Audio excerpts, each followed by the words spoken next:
Madrid y Miguel Durán, visitan el Centro Áptica de Investigación Propioceptiva de César Delgado.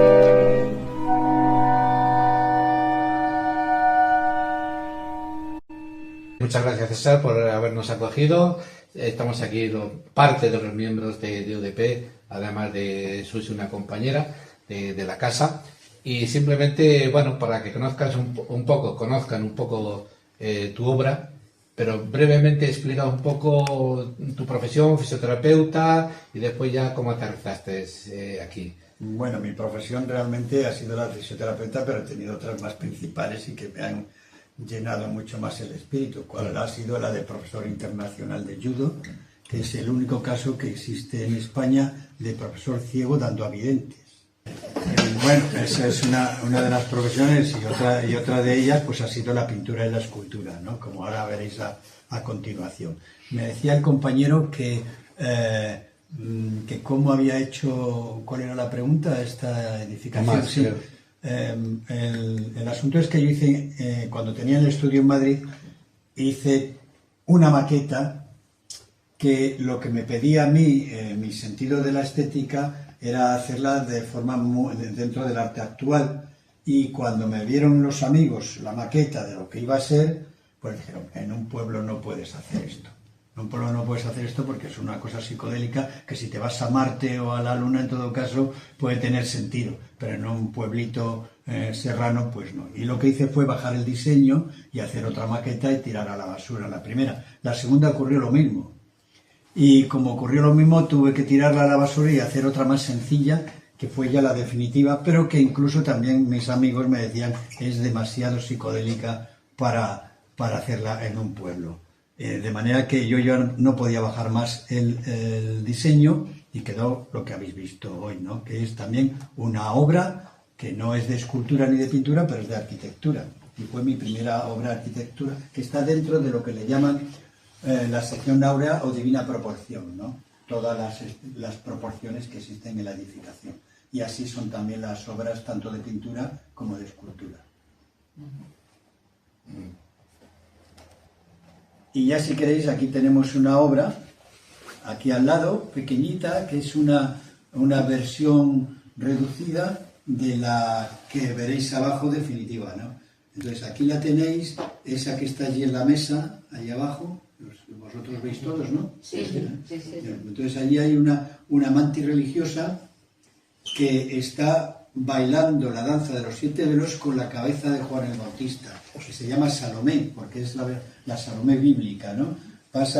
¿Por qué mantis religiosa? Es un híbrido entre mujer y mantis religiosa, del insecto mantis religiosa. Se da el caso de que el insecto mantis religiosa tiene un área cerebral que es inhibitoria de la cópula. Es decir, macho y hembra no pueden copular porque el macho tiene un área inhibitoria, pero lo sabe por instinto la hembra. Y entonces le rebana la cabeza y luego copula de forma automática, por vía vegetativa, automática. Y eso es lo que pasa en la naturaleza. ¿Por qué es aquí una mujer Salomé? Porque el mito de la Salomé es que no Herodías, sino la propia Salomé se enamora del tetrarca de Galilea, de Herodes. Herodes le manda bailar la danza de los 7 velos y también baila que le dice te concederé hasta la mitad de mi reino por haberlo hecho tan bien. Y ella le pide ver al Bautista que estaba preso en las mazmorras de palacio. Pero se niega Herodes y ella le amenaza diciendo que no le corresponde la corona de Israel y que se va a decir al pueblo que es un mentiroso, que es un falso, que bla, bla, bla. Tanto le convence que se deja rendir Herodes y le permite ir a ver al Bautista. Cuando baja a ver al Bautista, la mazmorra Salomé, entonces le pide que la bese y el Bautista se niega. Entonces dice que le rebanen la cabeza a los guardianes y se la entreguen en bandeja de plata, que en este caso es bandeja y a la vez es pista de danza.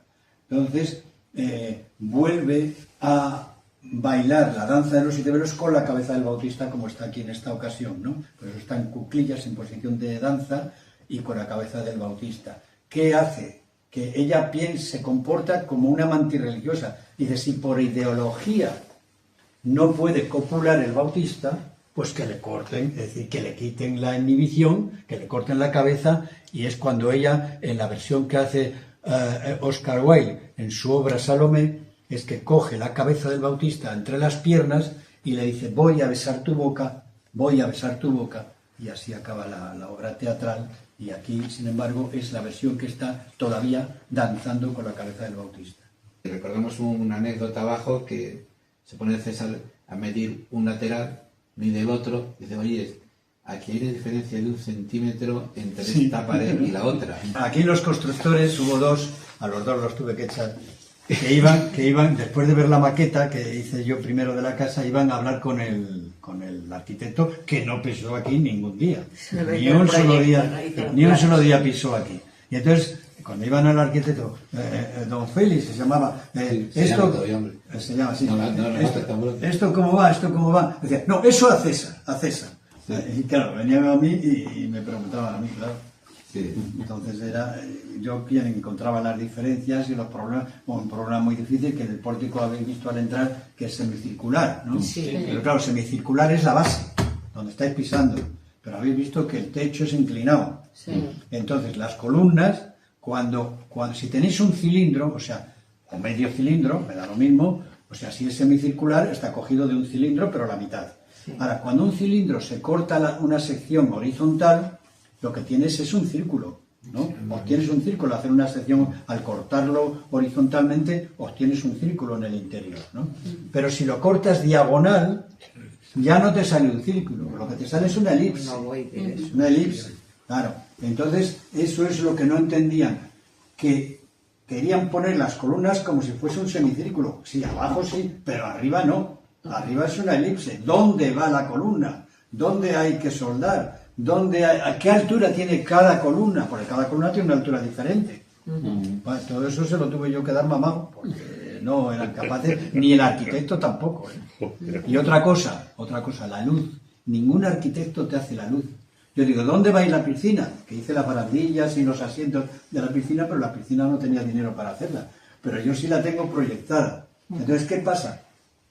Que nadie piensa, los arquitectos no piensan que donde va la piscina le tiene que dar el sol y no la sombra. Entonces yo lo que hice fue, cuando hice la maqueta, fue poner 2 arcos de madera desde una punta a otra en diagonal en la edificación, donde estaba el levante, es decir, el levante, y donde estaba el poniente, y entre medias de esa ranura de las 2 maderitas puse una bombilla.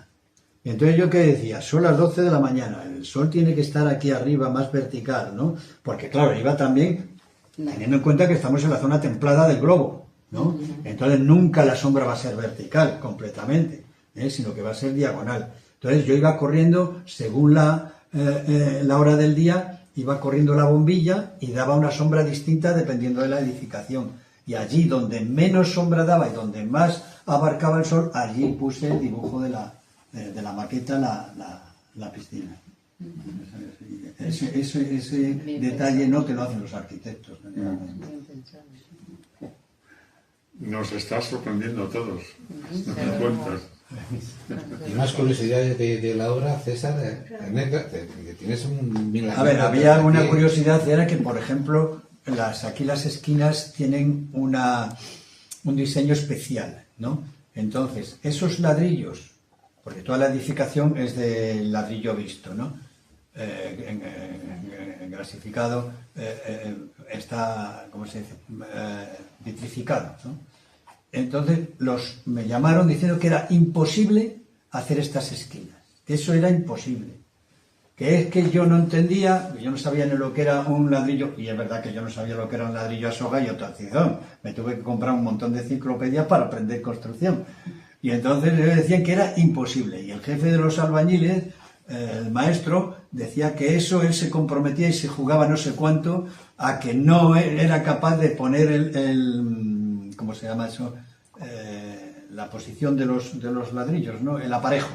Que yo no era capaz de hacer ese aparejo. Digo, bueno, tráeme los ladrillos y aquí en el estudio de Madrid te enseño cómo se colocan los ladrillos. Y efectivamente, me llevaron los ladrillos y entonces digo, mira, esto es así, pum, pum, así, así.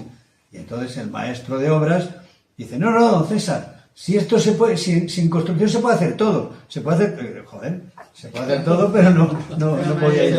No lo hacíais, claro. Y tuve que fabricar, porque en fábrica no los tenían, los rincones de los encuentros que hacen las columnas con el horizontal de la fachada, pues esos encuentros no sabían hacerlo. Y tuve que fabricar yo los ladrillos en Madrid y traerlos aquí, a que los pusieran en la obra, claro.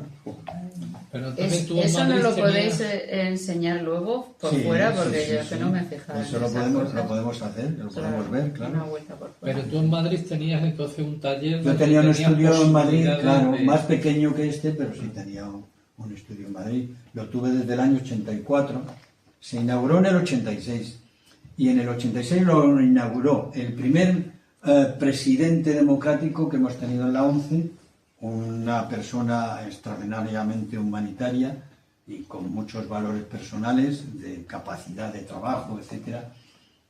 Y además estaba toda la cúspide de la ONCE, estuvo el jefe de educación, estaba también el de acción social, estaba también el de trabajo, o sea, era Antonio Mosquete, el presidente, estaba Fernando Soria, que era de educación, estaba también de trabajo Manuel Cejudo, o sea, todos estos fueron, el de imprenta también, ¿cómo se llama? Francisco Rodríguez también estaba. No me acuerdo quién era. Sí, Francisco Rodríguez. Y vamos, que estaba toda la plana mayor. Sí. Y bueno, fue muy... Después sustituyó el tema también Durán, que es el que va a venir ahora, porque tienes que hablar bien de él, porque si no... ¿Ah, sí?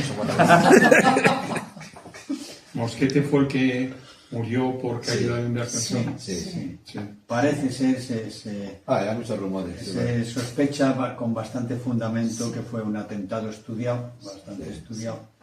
Y vamos, toda la familia y los amigos más cercanos creen que fue... Dio una casualidad muy curiosa en ese caso.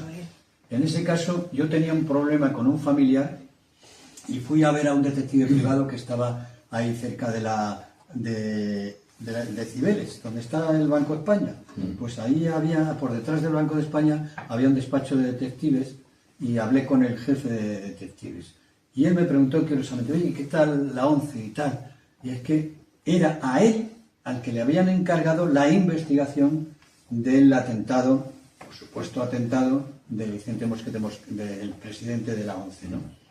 Y él dice, pero mira chico, no hemos conseguido las pruebas suficientes, no hemos sido capaces. Entonces él se rindió porque no encontró los Hombre, de motivos. todas formas, porque no quiso su mujer que le hicieran la autopsia.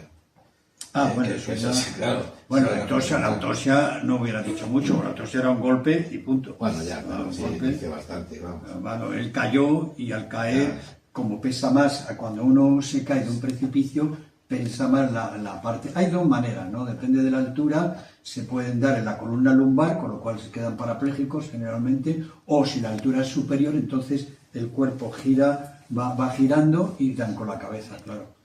Pero bueno, el asunto que era complicado el tema y que la familia no quería tampoco Ya, mucho disco. Claro, porque es muy doloroso estar con ese tema a vueltas, claro. Y todo eso. ¿Y qué más? Pues... No, y del estudio de Madrid, te viniste aquí donde reproduciste el estudio que tenías, ¿no? El de Madrid no tenía nada que ver con esto. No. No tenía nada que ver. O sea, lo que me traje de allí fueron máquinas. O sea, me traje el horno de cerámica, que es un horno de alta. De alta significa que tú puedes... la mayoría son muy caros, los de alta son muy caros. Entonces, ¿qué es lo que pasa? Que cuando la gente se compra un horno de cerámica, se lo compra pensando en el barro rojo. Y entonces el barro rojo cuece entre los 900 máximo 1000 grados, ¿no? Entre 800 y 1000 grados. Casi todo el mundo pues cuece a los 900, 950, así, aproximadamente. Pero es que este llega a 1400 grados. O sea, por ejemplo, para cocer grés, en un horno normal de cerámica no se puede cocer grés. Se puede cocer barro rojo, pero grés no, porque el grés necesita 1250 grados. Y entonces yo es el que tengo. Y está adaptado porque me lo adaptó los operarios de la ONCE. Es decir... Luego lo veréis, sí. ¿Cómo se llama? Lorente. Lorente, que era un técnico de la ONCE, fue el que me hizo la sintaxis con una cosa que utilizamos los ciegos mucho, que es una agenda electrónica que se llama Braille Speak, o sea, Braille hablado, y con eso se enchufa a un microprocesador que tiene el horno, y yo con el teclado de mi cacharrito de ciegos del Braille Speak puedo hacer las cocciones, o sea, puedo hacer las cocciones, las curvas que se llaman. Es decir, el barro rojo, por ejemplo, tú no lo puedes poner así ligeramente a cocer porque a los 500 grados explota y te deshace toda la obra, claro. Eso pasa muchas veces. Entonces tú tienes que darle que alcance los 500 grados pues en 12, 13, 14, 15 horas, porque si no revienta. Y además teniendo en cuenta el grosor, que tiene que estar hueco. Las piezas, las figuras en barro rojo tienen que estar huecas. Y pues eso se llama el vaciado de las obras, ¿no? Y luego los 800 grados, que también puede explotar, también hay que hacerlos no tan despacito, pero también dejarle 4, 5, 6 u 8 horas para que llegue a los 800. A partir de los 800 es cuando ya se le puede dar el fuego total, o sea, a toda marcha, ¿no? Pero tú ya le das a toda marcha para que llegue a lo que necesitas, a 1250 grados que cuece el gres, ¿no? Y luego está la bajada, que también hay que hacer una curva porque si lo dejas bajar muy rápidamente a lo que dé el horno por sí solo, lo apagas y entonces a poquito rato te explotas. Fisioterapeuta, ¿cómo llegaste a lo del horno de alta cocción? A ver, yo aprendí a leer antes de los 3. Antes de los 3. Y luego ya me interesaba más dibujar que ir al recreo del colegio de los niños, ¿no? Y yo aprendí a repetir un dibujo con toda fidelidad, es decir, con toda exactitud, que no se diferenciara la muestra del dibujo aproximadamente a los 5 años. ¿Y veías entonces o no? Sí, entonces tenía mucha miopía, pero veía. Luego yo seguí viendo muy poquito, ya en la 11, muy poquito, y yo seguía haciendo carboncillo y haciendo técnicas inventadas para poder seguir, porque estuve muchos años sin decir, ¿cómo puedo yo pintar? ¿Cómo puedo yo hacer esto? Entonces me inventé muchos trucos. Hay gente que me dice, bueno, y tú esto, porque claro, ahora lo veréis abajo, en los esmaltes, que hay que hacerlos cuando el cuadro está completamente a nivel, como esta mesa, ¿no? A nivel, suponiendo que esta mesa esté a nivel, claro. Entonces la gente dice, bueno, pues si tú pones el nivel, tú no ves la burbuja. Digo, claro, por eso me tengo que inventar el nivel. ¿Cómo me invento yo un nivel? Pues yo hago un triángulo de madera, y la plancha de abajo, la tira de abajo, le pongo una rayita en el medio, en relieve, ¿no? En bajo relieve. Y arriba del vértice del triángulo pongo una plomada. Si la plomada queda a la derecha de la rayita, es que el plano de abajo, la tabla de abajo está inclinada en este sentido, ¿eh? Y si me da a la izquierda, es que está inclinada en el sentido contrario. Me tiene que dar la plomada en el centro de la rayita para que sepa yo que la superficie está a nivel. Claro, eso es una plomada que yo, o sea, un sistema que yo me inventé para conseguir que una cosa estuviera a nivel. ¿Por qué necesito que esté a nivel? Porque lo veréis en los esmaltes, cuando se hace un bajo relieve y hay que llenarlo de esmalte, ese esmalte tienen que llenar una serie de piscinas de 1 milímetro de profundidad. Entonces, ¿qué pasa? Que si no está a nivel se sale. De todas formas, a mí, por ciego, se me va a salir. ¿Pero qué hago? Dejo que se seque. Cuando se ha secado, paso una cepilladora y todo lo que se ha salido se lo limpia. Y queda solo la piscina llena hasta el borde, nada más. Ahora lo veréis eso. Y luego hay otra manera de hacer un nivel. Yo, por ejemplo, tengo un cristal, una tira de cristal de 5 centímetros de ancha y 1 metro de larga, y entonces le pongo también una señal al cristal en el centro. Y entonces pongo una bola de acero. Si la bola de acero rueda fuera de la raya hacia la derecha, es que está inclinado en este sentido, hacia la derecha, claro. Y si rueda al otro lado, pues es que está también inclinado. Tiene que quedar la bola de acero en el centro de la rayita. Y entonces yo sabré que la mesa está a nivel. El manejo de las herramientas en CESA ha sido un poco espectacular, ¿no? También le ha costado algún disgusto que otro, y algún dedo por ahí. Así, bueno, sí. He utilizado herramientas que sí. Una de ellas, la fresadora. La fresadora es si os fijáis, hay 2 cosas que les pasa a los ebanistas. A la mayoría, no digo a la mayoría de los ebanistas relevantes que llevan muchos, porque es que se producen más accidentes en los expertos que en los expertos, me refiero en los veteranos, que en los nuevos. Porque los nuevos se tiran media hora mirando si el disco está en su sitio, si está bien apretado, si es que circula bien, si es que no circula. Venga, tira ya de una vez, no tira. Sigue mirando la tabla, lo otro, en fin. Y nosotros los ciegos, claro, los ciegos tenemos que, a mí me pasó lo siguiente, los ciegos tenemos que guiarnos mucho por el oído, obviamente, ¿no? Lógicamente. ¿Y qué me pasó a mí? A mí lo que me pasó es que yo estaba en el taller trabajando una pieza y tenía una fresadora. La fresadora, que es la tupí, es la máquina más peligrosa para los ebanistas. El disco, ¿qué pasa? Que si te descuidas, los malos ebanistas sujetan la pieza así con toda la mano, pero ponen el pulgar así, separado de la mano.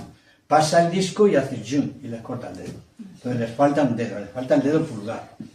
A mí lo que me pasó es que no tenía el disco para cortar, sino que tenía una cosa que en lugar de cortar te arranca, que es la fresadora, que es la máquina más peligrosa para los ebanistas. Yo tenía la fresadora que además no hacía ruido, porque hacía un airecito, pero muy suave. Pero para colmo yo tenía la radio puesta, cosa que siempre es un error del operario. Siempre que hay un accidente es un error del operario. Entonces mi error, ¿cuál era? Tener la radio puesta. Y yo dije, mira, son las 8:30, me voy a mi casa a cenar, que ya está bien de trabajar. Entonces quité la pieza, pero con la fresadora en marcha. Claro, la fresadora en marcha, cuando yo metí la mano, como tenía la radio puesta, no le oí el... Eso no lo oí. Y entonces me pegó un castañazo que me tiró de espaldas. Y entonces, ¿qué pasó? Que yo, como no me dolía demasiado, porque no duele de momento, yo me eché la lengua a la mano y chupé hueso. Entonces digo, esto es de verdad. Esto es de verdad. No es un roce, no, esto es de verdad, el castañazo. Y qué casualidad, qué cosa tiene, algo tiene la glándula pineal, que es la encargada de la intuición. Las mujeres la tienen más desarrollada, por eso son más intuitivas. Las mujeres saben cuándo les están persiguiendo. Pero no hagas la pelota aquí a las mujeres. No, las mujeres saben cuándo les está persiguiendo alguien, ¿no? Sí. Sospechan, intuyen, mejor dicho, ¿no? Los hombres no. Bueno, sí. La mujer tiene la glándula pineal más desarrollada. Pues, ¿qué pasó con la intuición? Que yo fui entre escombros, que tenía medio metro de escombros en todo el taller, voy, pim, a coger exactamente el dedo entre los escombros. O sea, no tuve que revolver, fui, pum, directo.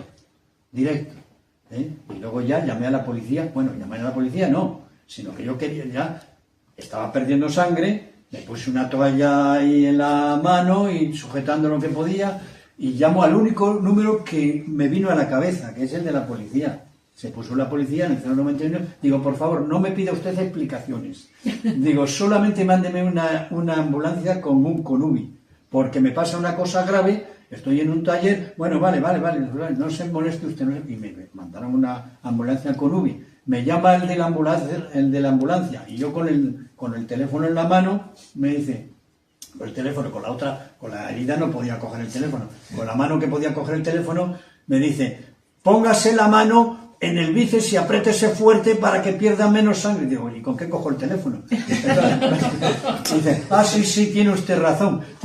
No, ya llegamos, ya. Efectivamente, llegaron muy rápido, ¿no? Yo como era por la noche, había dejado la puerta doble del hall abierta a las 2 hojas y la luz encendida para que rápidamente me vieran. Gracias que había un aparcamiento, una plazoleta, y les era fácil llegar. Llegaron, bajó el médico de un salto de la ambulancia, se puso por detrás de mí, me echó una manta por los hombros y dice, ¡pum!, desmayó sus brazos. O sea, caí justito caí en sus brazos.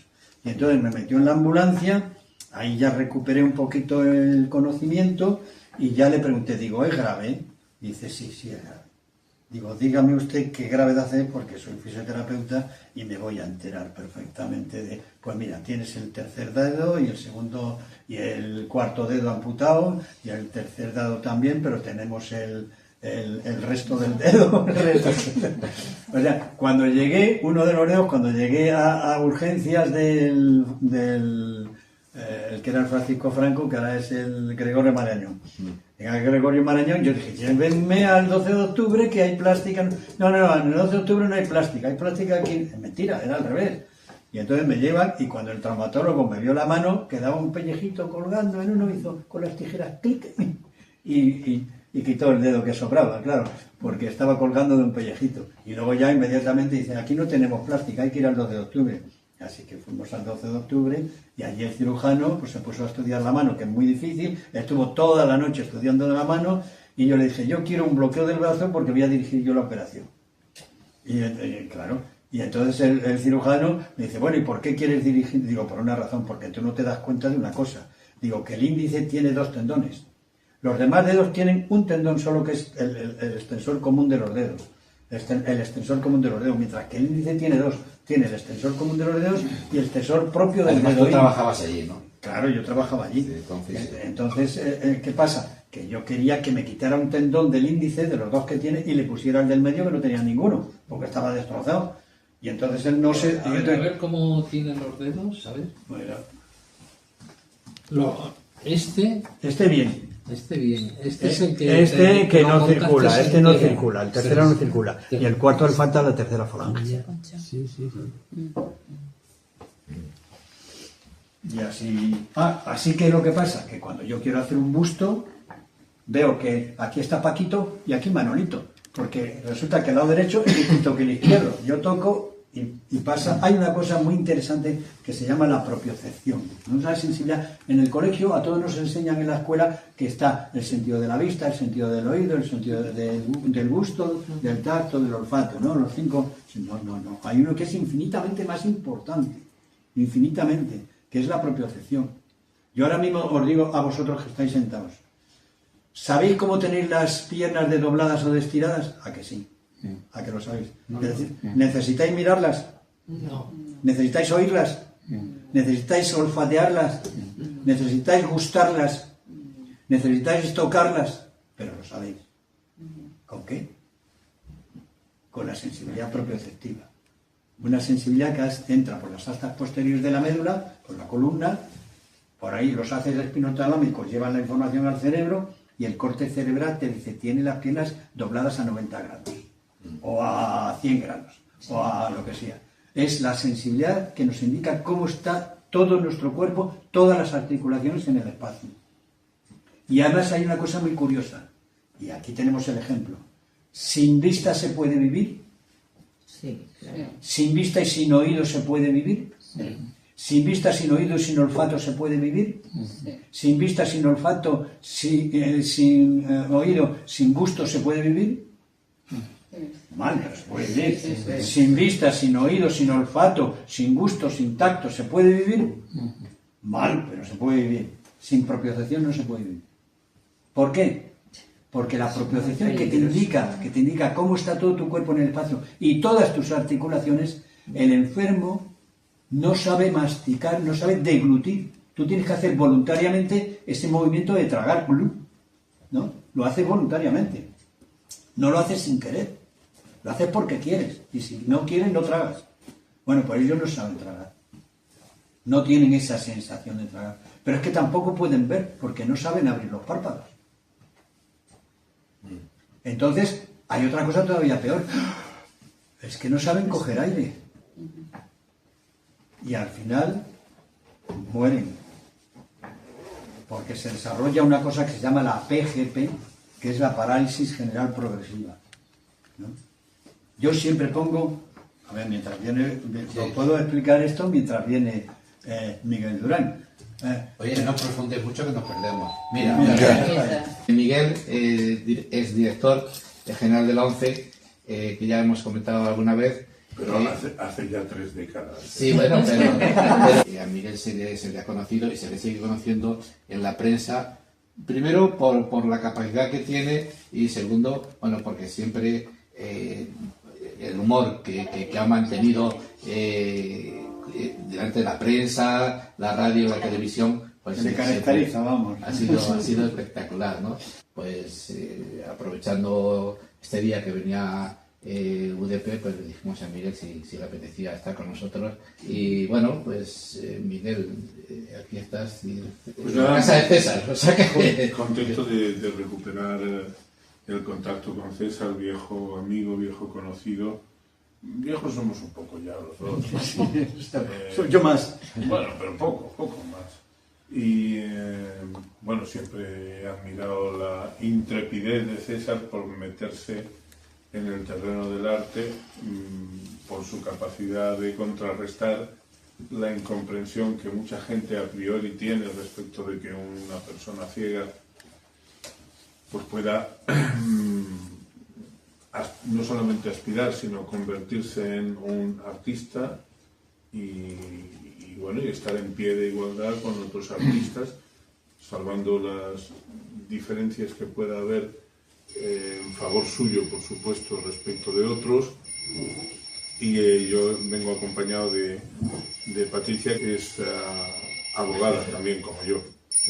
Entonces, pues yo cuando dejé mis responsabilidades en la institución, en la ONCE, pues volví a retomar mi profesión de origen, que es precisamente esa, la de abogado, que es por otro lado la que me gusta y es con la que pienso finalizar mi vida, si es posible, dentro de unos cuantos años más todavía. Y bueno, aparte del placer de recuperar el contacto con César, yo tengo una extraordinaria relación de amistad con Bernabé y también con Julián. Bernabé me explicó pues que, en fin, iba a haber este encuentro con miembros de la UDP, ¿no? Y las inquietudes que podéis tener, pues bueno, yo siempre le he dicho a Berna que en todo aquello que yo pueda ser de utilidad, pues que no dude en usar y abusar si preciso fuere, ¿no? O sea que me pongo a vuestra disposición. No has dicho nada, espérate. No te pongas tan rápido. Bueno, Está bien. mujer, eso, vamos a ver, dentro de mis posibilidades. Ya, claro. Siempre hago esa acotación porque nosotros, dentro de nuestra profesión, pues también llevamos muchas cosas que afectan a la problemática de personas de la tercera edad, en la que ya algunos de nosotros nos encontramos. El mundo de la tercera edad tampoco es desconocido para mí, porque yo desde el año 2006 hasta el año 2018 pues fui presidente y socio mayoritario de una residencia de mayores de 180 plazas y además en ese lapso de tiempo me cupo el honor de presidir la mayor patronal del sector en toda España, la Federación Española de la Dependencia. Es decir que, bueno, más o menos uno puede pensar que un cierto conocimiento, aunque solo sea global, pues tenemos. Nosotros tramitamos muchos temas de pensiones de jubilación, de complementos de maternidad y paternidad, de pensiones no contributivas, de pensiones, bueno, de prestaciones más bien a la dependencia, derivadas de la ley de dependencia, que como quizá conozcáis, pues la legislación que se aprobó en 2006 se aprobó de manera más voluntarista que realista y como casi siempre ocurre en el discurso político, pues los políticos llevan la lengua muy por delante de los actos. Eso es habitual. Eso es bastante habitual. Pero bueno, y ese es un poco el modesto currículum que yo puedo presentar ante vosotros. Cualquier cosa. Miguel, yo te hago una pregunta. En el caso Eloy. nuestro, Eloy. desde la asociación nuestra estamos intentando promocionar lo de la vivienda cooperativa colaborativa para personas mayores, porque creemos que vivir en un pequeño apartamento es más barato y además permite de que estemos más ágiles, incluso está demostrado de que utilizas menos medicamentos, etcétera, etcétera. Y más Pero, colaboración, ¿verdad? sí, Entre- como autogestionaria, que también se dice, ¿no? O lo llaman cohousing. Entonces, el problema que nos encontramos es que las administraciones en España, en otros países no, en España, pues este tipo de viviendas para personas mayores no colaboran en que se puedan hacer y que puedan funcionar y sobre todo financiar, claro. Pues vamos a ver, el concepto moderno de co-living, que es un concepto distinto al modelo que yo intuyo que tú planteas, pero que existe, es decir, eso se da, por ejemplo, es muy habitual en el mundo estudiantil y también es habitual, sobre todo entre los jóvenes, porque los jóvenes no se pueden pagar una vivienda individual. Yo creo que lo que planteáis es una cuestión de mucho interés. Y aquí, sobre todo si lo conectamos con la circunstancia tan penosa que se vive en este momento por la escasez de vivienda, que es un fenómeno real, es decir, la clase política, sea del signo que haya gobernado, no ha sabido encontrar una solución razonable para abaratar los costes en general a través de una política urbanística que pusiera más suelo a disposición de la gente. Pero pasando de lo general a lo concreto, es decir, yendo a lo que tú planteas,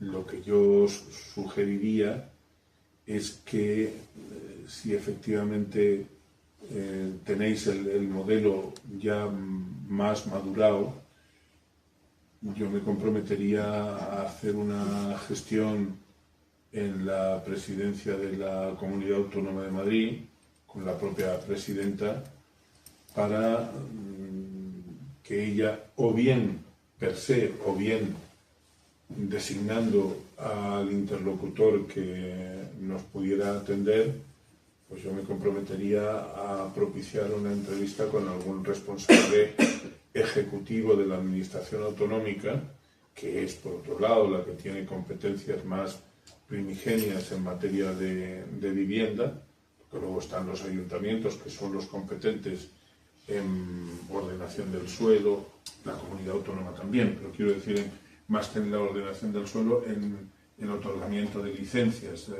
de construcción, ¿no? De manera que, si queréis, si a mí me dais un poquito el esquema documentado, es decir, llamémosle informe del modelo, de qué es lo que realmente vosotros tenéis en mente, lo que tenéis en la cabeza, pues yo os haría encantado la gestión y os acompañaría además, por lo menos haría de introductor de embajadores, ¿no? Para que tuviéramos acceso a los niveles más altos y más aptos de la administración autonómica, si os parece bien. Tenemos tiempo para hablar de esto, ¿verdad? Sí, Ahora que hora 10 es. minutos. Es para contarle a Miguel Vale. todo el proyecto. Bien. Bueno, Sí. Miguel, mira, somos un grupo de personas que llevamos 10 años juntos. Marcos. Marcos. Sí. Marcos. Sí. 10 años juntos generando elementos de convivencia, yendo a un balneario, excursiones, tal, con lo cual ahí se podría decir que hay un grupo con alto nivel de relación. Este grupo plantea al Ayuntamiento, no a la Comunidad de Madrid, al Ayuntamiento de Madrid, la cesión de un suelo para hacer un cohousing. Este cohousing sería un cohousing propiedad de la asociación, no del individuo, por tanto no habría división horizontal, y se compromete a trabajar en el barrio con todos los problemas de los mayores. Pues talleres de memoria, talleres de convivencia, talleres de envejecimiento activo, etc. Pero entonces necesitamos que esto sea en Madrid, no fuera de Madrid. Sí, sí. ¿Por qué? Porque ya conocemos otros en Torremocha del Jarama, en Horcajo, Santiago, Cuenca, que se han tenido que ir de Madrid porque no podían comprar el suelo y además hacer edificio. Entonces nosotros planteamos que nos den suelo, que nos cedan suelo en uso, nosotros construimos. La construcción nunca es en división horizontal, por tanto nunca es propia, es decir, nunca ni es heredable, es del colectivo, y llegamos a trabajar esto cuando el Ayuntamiento de Madrid estaba compuesto por PP y Ciudadanos. El concejal de Ciudadanos que llevaba urbanismo y el concejal de Mayores y Servicios Sociales, también ambos eran de Ciudadanos, Sí. y entonces entre ellos se entendieron y ya nos hablaron de 3 parcelas, identificadas las 3 parcelas, en 3 sitios que ya se iban a sacar a concurso y ya teníamos identificado todo. Pero el de Mayores y Servicios Sociales, Aniorte, PP Aniorte, se hizo el PP, el otro se cabreó y dijo a tomar por saco el proyecto y no hay proyecto. Entonces, ahora estamos retomando el contacto con el nuevo ayuntamiento, con este ayuntamiento de Madrid.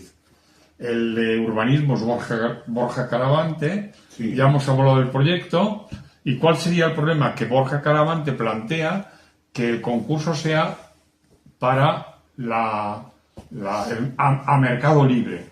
Claro, si es a mercado libre, vemos un problema, y es que se lo apropie una constructora normal y entonces se convierta en un nuevo negocio.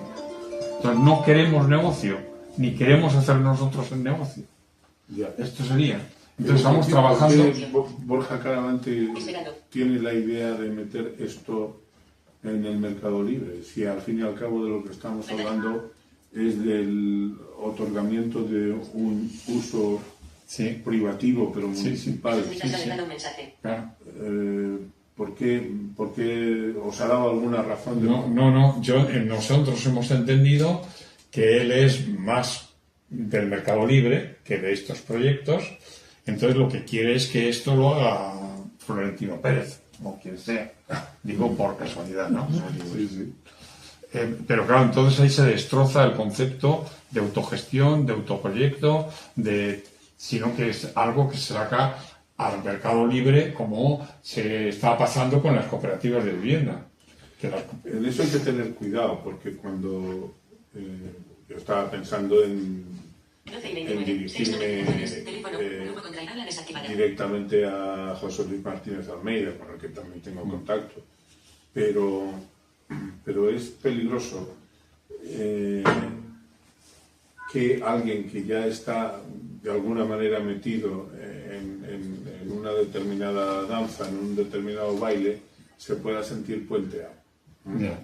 Entonces, yo a Borja también lo conozco, no tanto como al alcalde, es decir, no he tenido tanto contacto como con el alcalde, pero claro, si él, pero es que es un concepto radicalmente distinto del que vosotros tenéis. Sí. Desde luego. Sin sentido, ¿no? Bueno, lo que podemos hacer para no interrumpir al grupo es que quedamos este tema aquí y ya lo hablaremos, si puede ser más despacio. Un día venís fuera aquí. al despacho, ¿no? Sí. Yo estoy además frente al ayuntamiento, estoy en la calle Alcalá 55, al ladito de Cibeles. Vale. Y un día os acompaña Berna o Y Julián. nos invitas a un café, ¿no? Nos invitamos.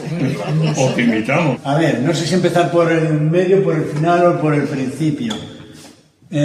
Bueno, a ver, aquí mismo, justo, nada más empezar, tenemos de frente, está una obra que es la primera que se ve, que es el Martirio de Santa Águeda, que es una mujer que está en cuclillas y que es como si tú lanzaras pegotes de barro contra la pared y luego hicieras huellas, ¿no? Sí. Huellas de distinto tamaño. Entonces está aquí, tiene 2 texturas. La textura más rugosa son los extensores y la textura más pulida son los músculos flexores. Entonces, la cabeza estaría aquí arriba, a ver, aquí más por aquí todavía, ahí. Tiene ricitos Luego esto sería la cara, se está tapando la cara porque está semi-arrodillada y tapándose la cara porque a Santa Águeda le quitaron los pechos en el martirio. Y aquí tiene esta mano aquí, esta que está de lado, se está tapando el pecho que está aquí, el hueco. Luego a la derecha están los pechos colgando, hay que tener un poquito de cuidado ahí. A ver, aquí, mira, trae la mano. Aquí, estos son los pechos y los pezones también son huellas, son todo huellas. Está hecho todo a base de huellas. ¿En qué material está Esto es hecho? bronce. Bronce. Y ahora para que veáis que vamos para aquí, damos la vuelta. Adelante, yo te sigo. Sí, damos la vuelta por aquí. Cuidado con el Y- mira, ahí hay un sitio muy estrechito para pasar.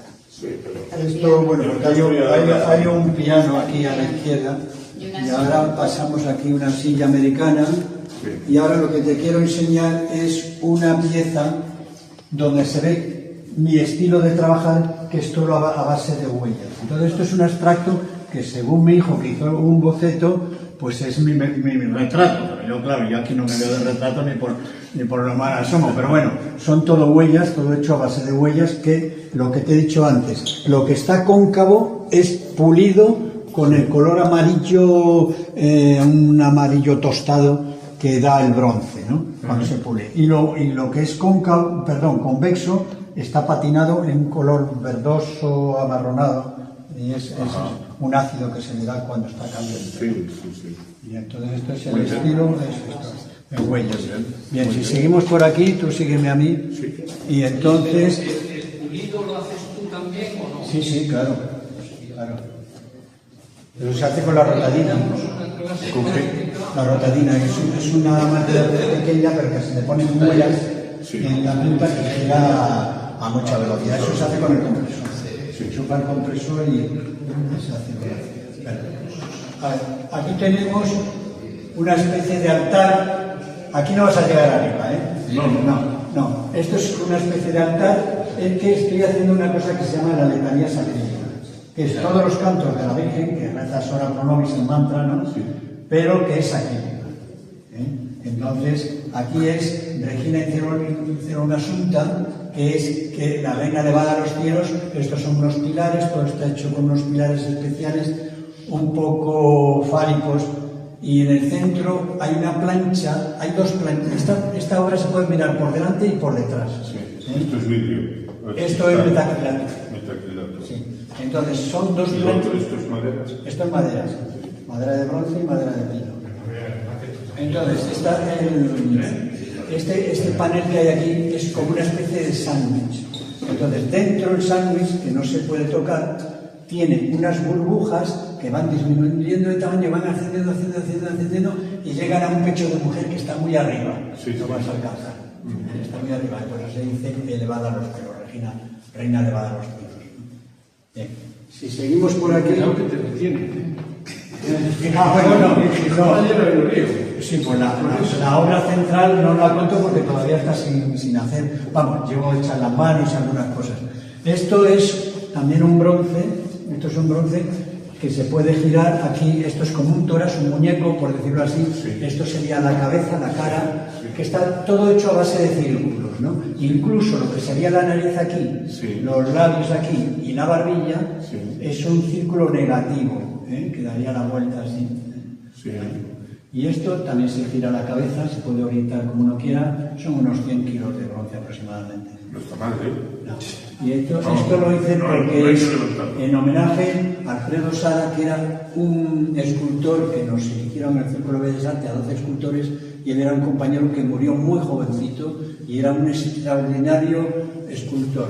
Él cogía una rueda, porque esto está hecho todo a base de ruedas, por eso se llama trocobio, vida de ruedas, porque él lo hacía todo con ruedas, y le daba un tajo a una rueda y hacía un desnudo de mujer.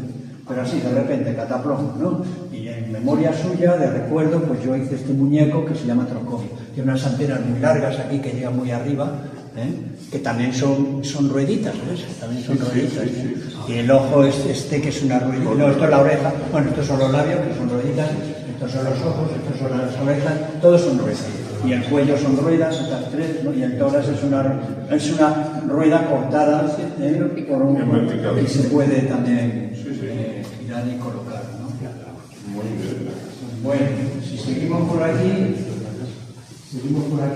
vente, Miguel, por aquí. Entonces aquí tenemos, esto algunos de estos viejos lo conocerán. Esto es un bronce, que ahora lo vas a ver en Gres. El Gres es el que salió de Birmania. Y esto sale de los moldes para convertirlo en bronce, ¿no? Entonces, esto tiene aquí un hacha, esto es un hacha, estos son astillas que está cortando, y es porque antiguamente había unas tiendas que se llamaban carbonerías donde el tendero te cortaba las astillas y te daba el carbón para las cocinas de carbón. ¿Y qué ha pasado? Aquí, dame la mano, aquí en una de las astillas, porque estaba sujetando con el pie, se ha dejado el dedo gordo del pie. Esto es la uña, se ha dejado el dedo gordo del pie. Y por eso se llama carbonero imprudente.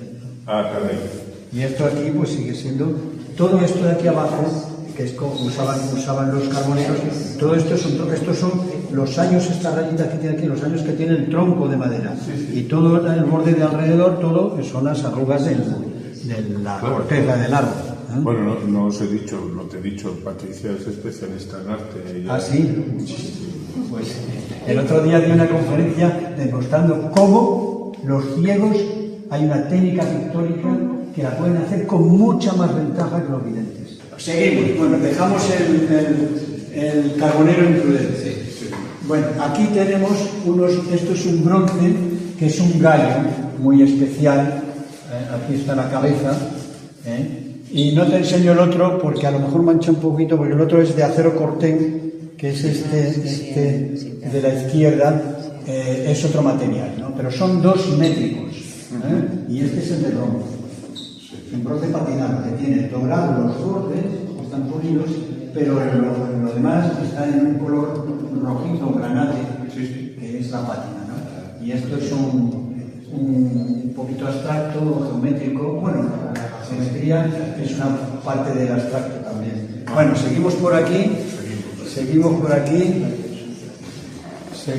a ver aquí. Sí, bueno, estos son ¿cómo se llama esto que dan de premios? Trofeos que me han encargado sociedades. Entonces son trofeos. Bueno, aquí tenemos otro que también es de la letanía sacrílega, que este tenemos, esto simboliza como una fuente, es para tocar a las 2 manos. Este simboliza aquí abajo una fuente que tiene un elemento fálico central. Y del elemento fálico, si sigues para arriba, si sigues hasta arriba del todo, ahí algo cae, ¿no? Desde aquí arriba algo cae, que está cayendo estos chorretes por aquí, estos chorretes siguen cayendo y se convierten en pechos de mujer, abajo. Mira qué bonito. Por esto esta se llama Turris Davídica, Torre de David, porque estamos haciendo la letanía sacrílega. Una de ellas es Torre de David, que era un fulano. Bueno, pues entonces... Exactamente. Bueno, pues aquí tenemos la que te he dicho yo de Gres, que esta es la que está hecha con mis manos y luego cocida a 1950 grados, claro, que es la del carbonero imprudente. La que ves, si te fijas en el tronco de fuera es más rasposo que el de bronce, porque esto es Gres. Bueno, si seguimos por aquí les estaba explicando antes, mira, esto es una cabeza, es la mía propia, de modelo, ¿no? Pero que quiero decirte que aquí simboliza la cabeza de Juan el Bautista. Bien. Y aquí se ve una mantirreligiosa, es un insecto mantirreligiosa, que tiene el cuerpo de mujer. ¿Ves? Estas son las tetas, el culo, las piernas, y entonces la cabeza y los brazos son de mantirreligiosa. ¿Por qué? Porque es una versión de la investigación que hizo Oscar Wilde, el dramaturgo, sobre el fenómeno de Salomé, que baila la danza de los 7 velos delante del tetrarca de Galilea, ¿no? El Herodes dice, yo te concederé la mitad de mi reino, etcétera, etcétera. Dice que lo que quiere ella, que estaba enamorada de eso, porque no era Herodías la que estaba enamorada, también era Salomé, de Juan el Bautista. Dice, ve la mazmorra. Pero, ¿por qué es una mantirreligiosa aquí? Un híbrido entre amante religiosa y mujer, porque el insecto, el macho, tiene un área cerebral que es inhibitoria de la cópula y entonces no puede copular, pero la hembra lo sabe por instinto. Entonces lo primero que hace es rebanarle la cabeza y luego ya copular por vía vegetativa, por vía automática, ¿no? Coño. Ese Vale. es el fenómeno, ¿no? Que no lo aprendan. Claro, entonces, ¿qué es lo que ocurre? Que Salomé le pide ver al Bautista, Sí. por bailar también, ¿no? Y Herodes se niega, ella le pone entre la espada y la pared, dice, le va a decir al pueblo que no le corresponde la corona de Israel, por tal y por cual, porque iba por vía materna, porque bla, bla, bla, bla. Y entonces ya le convence y le permite ir a las mazmorras. Y entonces le pide al Bautista que la bese. Juan el Bautista se niega, entonces ella dice que como se niega por ideología, que le corten la cabeza y se la entreguen en bandeja de plata. Y aquí la bandeja de plata es también pista de danza, porque están ahí los pies y tal. Bueno, entonces, ¿qué es lo que pasa? Que se comporta como una mantis religiosa, porque por ideología no puede copular, pues que le cortan la cabeza como hace la mantis femenino, y entonces se la pone entre las piernas. Esa es la obra ya de Oscar Wilde, y dice, voy a besar tu boca con la cabeza entre las piernas, ¿no? Y luego vuelve a bailar la danza de los 7 velos con la cabeza del Bautista en alto. Bueno, esto es por detrás la cabeza de la mantis religiosa, ¿no? Y entonces, si te vas hacia la boca, ves los colmillos que tiene, esos tan grandes, y las antenas son estas, claro, estas son las antenas. Si bajas más para abajo, bueno, fíjate qué pinchos tiene los brazos, claro. Bueno, esto es la antena, y si te fijas, cuidado ahí. Esos son los pinchos de los brazos. Y esto ya es el cuerpo, y aquí debajo de los brazos, pues ya está. Mira qué tetas tiene. Si vamos dando la vuelta por aquí, porque la base es una especial mesa que tiene unos ángulos, es acero cortén y acero inoxidable, pues es la bandeja. Cuidado arriba, no te des un poco en la cabeza, que esto es la bandeja de acero inoxidable. ¿Y esto cuánto pesa, macho? 1 tonelada. ¿1 tonelada? Y aquí me puedes ver a mí, que está en la cabeza del Bautista, pero que soy yo. Sí. Él soy yo. Eres el Bautista. Exacto. Eso. Os voy a enseñar una cosa, Miguel. Aquí tenemos una obra. Espérate. Que esto es, ahora mismo, es un culo. Ya me Es un parecía. culo bastante bonito, bastante bonito. Ahora bien, este tiene un mecanismo, ahora está como culo, pero si hacemos así, se convierte en un corazón. Ahí está como un corazón, ¿es el pico? Sí. Es un corazón. Entonces tiene un doblamiento aquí arriba, esta barrita que hay aquí arriba, esa, la giras así, y ahora se convierte en un culo. Verdaderamente puede ser alegórico. Hay gente que tiene un corazón como un culo. Mira, esta es una piedra de Jerusalén. Me entregaron una chinita pequeñita, y esto es gres, o sea que esto está hueco en realidad. Y esto es gres. Esto cuece a 1250 grados. Y esto se llama piedra de Jerusalén porque trajeron una piedra chiquitita de Jerusalén, más pequeña que un puño, y yo la reproduje un poco más grande. Aquí esto me lo encargó el Ministerio de Asuntos Sociales, el patronato, que haga que este es un monumento a un mundo sin barreras. El frente está más por el otro lado, por ahí está el frente. ¿Pero te lo encargó y luego no se lo llevó? Sí, pero es que este es otro. Esta es una réplica. Entonces esto es de hierro espantado, y entonces tiene unas... Esto lo que simboliza aquí es que, a pesar de ser un mundo sin barreras y que todo se puede hacer en equilibrio, pero trabajando. Estos son como si fueran, mira, tiene bolas, esto como si fuera un torno, ¿no? Un torno de trabajo. Luego en el centro tiene una plomada aquí, que significa la justicia y el sentido de la equidad, ¿no? Todo este monumento se refleja en un acero inoxidable que tiene aquí en el centro. Muy bien. Cojonudo, ¿ves? Sí, esto es un mausoleo, es un monumento mortuorio. Claro, esto es un puzzle, o sea, son piezas que se quitan y se ponen. Y aquí esto tiene aquí unas antenas, dame la mano, aquí unas antenas que son las defensas, una más grande, otra más pequeña, que son las defensas del mausoleo. Y aquí se pone una partitura que se afina aquí a una quinta con estas cuerdas, tiene los tensores aquí a la izquierda, unos tensores, y entonces se toca la letra que tiene aquí delante. Está en la cabeza, y aquí está la mano, pero está rota, porque tiene el brazo extendido hacia adelante, Y este es el hombre anatómico de Miguel Ángel. ¿eh? Ajá. Luego aquí está la Venus del baño. Bueno, esta es otra de la letanía sacrílica, Miguel. Sí. Esta es otra de la letanía sacrílica que la tengo que pasar a bronce y es una pelvis de mujer. ¿Ves? Sí. Lo que es una pelvis, o sea, estos son las caderas, ¿no? Sí, sí. El vientre. Y luego aquí arriba tiene una hostia que sale, porque esto es un copón. En realidad esto es un copón, mira la barra de abajo y la base de la copa. Sí. O sea que la pelvis de mujer aquí está convertida en una copa. En una copa. Y de la copa sale la hostia sagrada, que en este caso es un pecho de mujer. Bueno, que todo esto queda en la clandestinidad, porque te meten en la cárcel. Bueno, ya lo sé. No, hombre. Pero a mí eso me da lo mismo. La capilla Sistina originaria tiene unas escenas Claro, claro, tuvo algún papa. Eran más liberales entonces que ahora. Mira, Miguel, aquí tenemos la Venus del baño, que también es cuando yo aprendí a manejar la escayola, que esto es la cara, aquí la nariz, ahí, y está desnuda y se está lavando. Esta es la rodilla izquierda, se llama la Venus del baño porque está bañando. Punto.